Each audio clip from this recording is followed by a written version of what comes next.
दृश्य आहेत भारतानं पाकव्याप्त काश्मीर आणि पाकमधील दहशतवादी तळ्यांवर केलेल्या हल्ल्यांची आणि त्यानंतर पाकमधील एअरबेसवर केलेल्या हल्ल्यांची। पण भारताला या ठिकाणांची अचूक माहिती कशी मिळाली असा प्रश्न तुम्हाला पडला असेल, तर याचं उत्तर ऐकून तुम्हाला भारतीय सैन्याचा आणि इस्रोचा अभिमान वाटेल। कारण इस्रोनं असं तंत्रज्ञान विकसित केलंय ज्यामुळे पाकिस्तानातली कोणतीही व्यक्ती काय करते आहे यावर नजर ठेवता येऊ शकते। ऑपरेशन सिंदूर अंतर्गत पाकिस्तानात घुसून 9 दहशतवादी तळं भारतानं उडवली। यात सैन्याला अत्याधुनिक उपग्रहांकडून मोलाची साथ लाभली आहे। दहशतवादी तळ नेमके कुठे आहेत हे माहीत करून घेण्यासाठी लोकेशनचे मॅपिंग करणे अत्यंत महत्त्वाचे होते। हे जिकिरीचं काम इस्रोच्या सिंथेटिक अपर्चर रडारनं सज्ज रिसॅट साखळीतील उपग्रहांनी अत्यंत अचूकपणे केले। इस्रोच्या अधिकाऱ्याने दिलेल्या माहितीनुसार ऑपरेशन सिंदूरमध्ये हायसिस आणि GSAT-7A या उपग्रहांच्या माहितीचा उपयोग करून घेण्यात आला। सिंथेटिक अपर्चर रडार उपग्रह पृथ्वीची हाय रेझोल्यूशन छायाचित्र काढण्यास सक्षम आहे। अत्याधुनिक साखळीतील उपग्रहांनी ऑपरेशन झाल्यानंतर इंटिग्रेटेड बॉर्डर मॅनेजमेंट सिस्टीमला सक्रिय केले। या प्रणालीमुळे भारतात कुठेही बसून पाकिस्तानातील कुठेही बसलेल्या कोणत्याही व्यक्तीला बघणे शक्य होते। रडार इमेजिंग उपग्रहांची गरज मुंबईवरील 26/11च्या दहशतवादी हल्ल्यानंतर प्रकर्षाने भासली। त्यामुळेच रिसॅट साखळीतील उपग्रहांची योजना तयार करण्यात आली। दरम्यान पहलगाम हल्ल्यात अमेरिकेचं एक धक्कादायक कनेक्शन समोर आलंय। पहलगाम हल्ल्यापूर्वी या भागातील सॅटेलाइट छायाचित्र घेण्यात आली होती। अमेरिकी अवकाश तंत्रज्ञान कंपनी मॅक्सार टेक्नॉलॉजीला पहलगाम आणि आसपासच्या भागात सॅटेलाइट छायाचित्र देण्यासंबंधी ऑर्डर मिळाल्याचं चौकशीत समोर आलंय।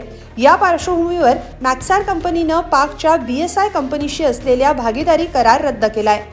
2 ते 22 फेब्रुवारी दरम्यान मॅक्सार कंपनीला 12 ऑर्डर मिळाल्या। ही संख्या सामान्य संख्येपेक्षा दुप्पट होती। या छायाचित्रांसाठी गेल्या जूनपासूनच ऑर्डर मिळू लागल्या होत्या, अशी ही माहिती समोर आली आहे। There were 9 camps that you are now all familiar with, which were confirmed by our various intelligence agencies to be inhabited. Some of these were in POJK, while there were others that were located in the Punjab province in Pakistan. Nefarious places such as Muridke, the hub center of the Lashkar-e-Taiba, has over the years bred infamous characters such as Ajmal Kasab and the likes of David Headley.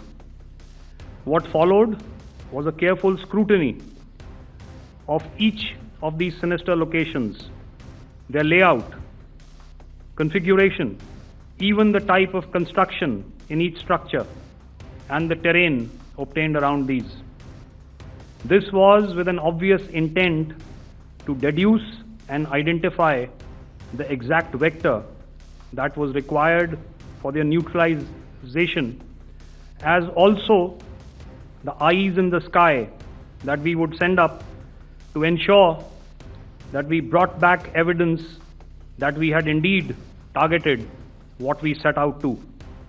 The precise images of these engagements on that fateful and historical night have already been showcased during the first press statement on the 7th of May that was helmed by our Foreign Secretary. I have no doubt in my mind that we achieved total surprise, and those strikes across those 9 terror hubs left more than 100 terrorists killed, including high-value targets such as Yusuf Azhar, Abdul Malik Rauf and Mudassir Ahmed. भारतानं टॉपचे अतिरेकी मारल्यानंतर बिथरलेल्या पाकनं भारतावर हल्ला केला, पण भारताच्या काही शस्त्रांनी पाकची झोप उडवली। आकाश क्षेपणास्त्र प्रणाली ही स्वदेशी बनावटीची आहे। जमिनीवरून हवेत मारा करणाऱ्या आकाश क्षेपणास्त्र संरक्षण यंत्रणेनं पाकिस्तानी ड्रोन हल्ल्यांना तोंड देताना आपली ताकद दाखवून दिली। 4.5 किलोमीटर ते 25 किलोमीटर अंतरापर्यंत ही मारा करू शकते।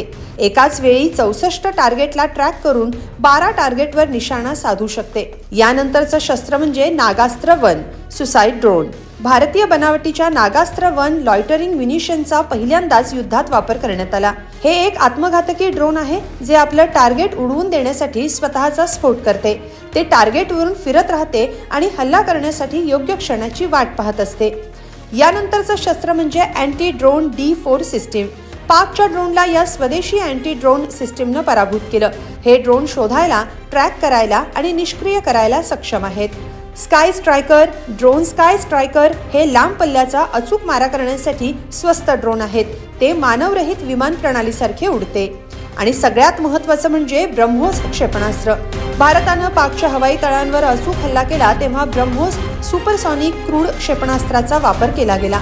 ब्रह्मोस हल्ल्यांमुळेच पाकनं भारतासमोर गुडघे टेकले, दयेची भीक मागितली आणि शस्त्रसंधीची विनंती केली. ऑपरेशन सिंदूरनंतर अनेक देश ब्रह्मोस क्षेपणास्त्रात रस दाखवू शकतात अशी चर्चा आहे.